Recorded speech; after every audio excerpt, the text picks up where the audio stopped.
बरेच कमेंट येतात की ताई तुझ्या चपात्या खूप छान दिसतात, तर कशा करतेस किंवा कसं पीठ मळतेस, कुठला गहू वापरतेस याच्यावरती एक व्हिडिओ बनव. मी लॉंग व्हिडिओ बरेच बनवलेले आहेत, तर ते सुद्धा तुम्ही बघू शकता.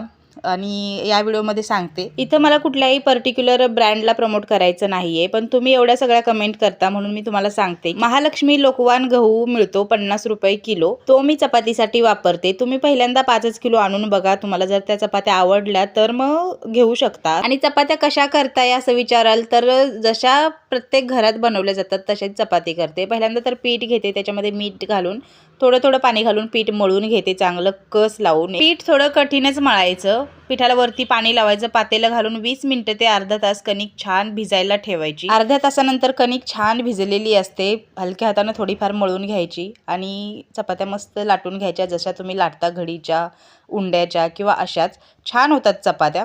तर बघा ट्राय करून.